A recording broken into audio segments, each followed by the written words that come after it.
ওই সাদাটা এখন বোঝা যাচ্ছে না, তুলাটা বোঝা যাচ্ছে না, এখন শুধু কাণ্ডটা শুকাই গেছে। ঠিক আছে, কাণ্ড শুকাই গেলে কি হবে, গাছটা উপরের দিকে আর খাবার পানি কিছুই যেতে পারতেছে না। বিনিময় কি হচ্ছে, এটা না ঝাউড়ি তো যাবে বা নেতায় পড়বে। তার আগে যে ঘটনা হয়েছে, যেটা দানাটা হওয়ার কথা ছিল, দানা হয়েছে? হ্যাঁ, দানা হয়। তার মানে এখানে থেকে উপরে যেতে পারতেছে না। তো এটা হচ্ছে সেই ছত্রাকজনিত রোগ যেটা আমরা আজকে প্রশিক্ষণটা নিচ্ছি, ফসলের সাদা ছত্রাক রোগ। এটি কিন্তু এখন অনেকগুলো ফসলে হয়। ফুলগুলো হচ্ছে, মানে আপনার লাল শাকে হচ্ছে, আপনার লেটুসে হচ্ছে, আমাদের নতুন যে ফসল সেখানে হচ্ছে, এমনকি আপনার আগাছাগুলো যে আছে আগাছার মধ্যে হচ্ছে। ঠিক আছে, তাহলে ফসলের এই সাদা ছত্রাক রোগটা হচ্ছে একটা ছত্রাকজনিত রোগ, এবং এটা হলে গাছের বিভিন্ন জায়গায় আক্রমণ করে। এই যে দেখেন, এই সূর্যমুখীর এই গাছটাতে দেখেন এখানে হয়েছে না, গোড়ায় হয়েছে। এটা উপরের দিকে গাছটা আর খাবার পানি যেতে পারে না। এটি মানে আমরা কি বলি বলেন, এটা কি হয়েছে উপরে? আমরা বলি নেতা, ভালোবাসা বলে নেতায় পড়ি, আর আমরা বলে ঝাউড়ি গেছে বা ঝেমড়ি গেছে। তাহলে এবং একটা সময় এটা ভেঙে পড়ে যাবে, এটা তো বাঁচবে না।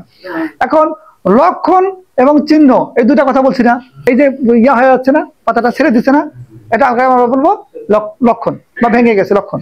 চিহ্ন কি দেখেন, এই যে সাদা হয়ে আছে না, আর এখানে দেখেন একটু কালো হয়ে আছে, দেখছেন কালো, এটা বোঝা যাচ্ছে কালো। এই যে সাপে কামড় দিছে, বিষ দাঁত আছে দুইটা, হ্যাঁ বিষ দাঁতের কামড় আছে, যে চিহ্ন আছে, এখানেও চিহ্ন আছে, যে আপনি চিহ্ন দেখতে পাবেন রোগ হলে। এরকম সাদা তো আছেই, সাদা থেকে আবার কালো হয়েছে।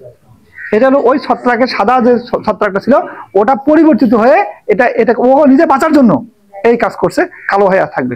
এবং এই যে কালো দানাটা, এটি কিন্তু মাটিতে 8 থেকে 10 বছর পর্যন্ত থাকতে পারে। তাহলে কতটা মানে ঝুঁকির বিষয়। তার মানে আপনি অন্য ফসল, যে কোনো ফসল যখন লাগাবেন, শুধুমাত্র ধান, গম, ভুট্টা এগুলো বাদ দিয়ে আপনি অন্যান্য যে কোনো ফসল, আপনি এই ছত্রাকটা ওদেরকে আক্রমণ করতে পারে। তাহলে কিন্তু অনেক গাছ, অনেক ফসল আপনার ঝুঁকির মুখে আছে এই রোগের কারণে।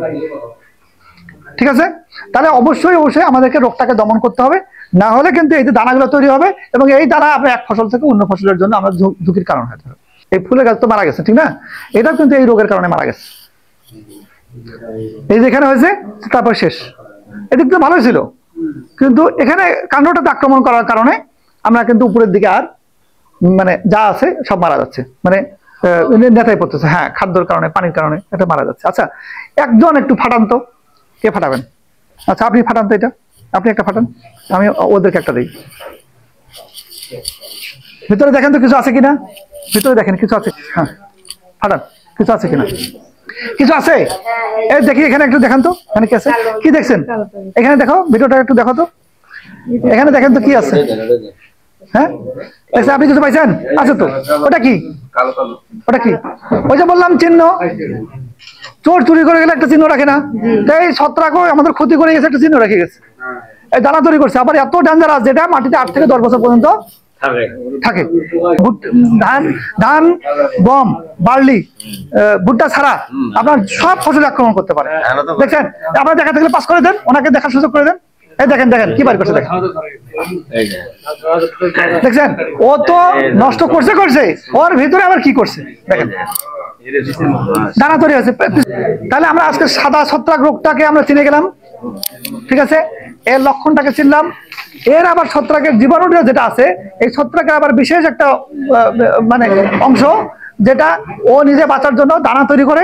এই দানাটা মাটির মধ্যে থাকে যেতে পারে এবং অন্যান্য ফসলকে আক্রমণ করতে পারে। তাহলে মোটামুটি আমরা কি করলাম, এই রোগের লক্ষণটা সম্পর্কে সম্পূর্ণ ধারণা পেয়ে গেলাম। এখন আমরা আসি এর ব্যবস্থাপনা নিয়ে। তাহলে হলে কি করব, হলে হ্যাঁ করণীয় কি আমাদের, হলে আমাদের যাতে না হয় তাহলে কি করবো?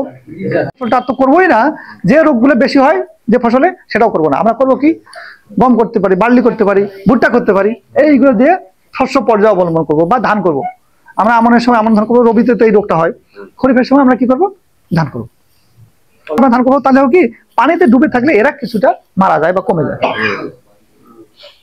তাহলে কিছুটা করলাম, কিন্তু উঁচু জমি যেখানে আপনি সবজি করবেন সেখানে তো ঝুঁকি থাকবে, সেখানে আপনি এরকম ক্রপ রোটেশন অবলম্বন করার চেষ্টা করবেন, নাহলে কিন্তু রোগটা দিন দিন বাড়তে থাকবে, এটা গেল।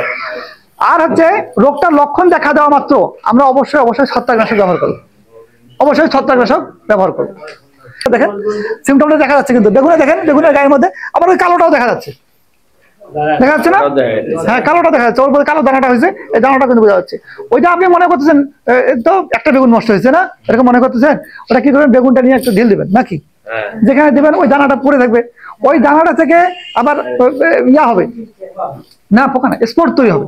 ওই স্পোর শত শত স্পোর তৈরি হবে, হাজার হাজার স্পোর তৈরি হবে, স্পোরগুলো আপনার ছড়ায় যাবে, আপনার অন্য বিভিন্ন ফসল আক্রমণ করবে। কিন্তু ওষুধ দিয়ে কি কন্ট্রোল করতে পারবেন না? ওষুধ দিলেন 70% বা সর্বোচ্চ 80% করতে পারবেন। 80%-এর বাইরে যেটা আছে, ওই যে ম্যানেজমেন্ট ব্যবস্থাগুলো নিতে বললাম, এগুলো নেবেন। এবং আপনাদের একটা কাজ হলো, এই যে রোগাক্রান্ত গাছগুলো যে আছে, এটা দিয়ে অবশ্যই অবশ্যই আপনি চুলা জ্বালাবেন। চুলা জ্বালাবেন, কেন জ্বালাবেন, কেন জ্বালাবেন?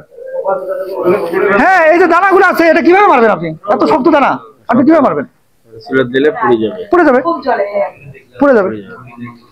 মুখের ক্ষেত্রে এরকম হয়, এই যে আগে ওই গাছগুলো তুলে নিয়ে আসবেন, তখন একটা দুটো থাকবে, তখন তুলে নিয়ে আসবেন, একদম পুড়ে ফেলবেন।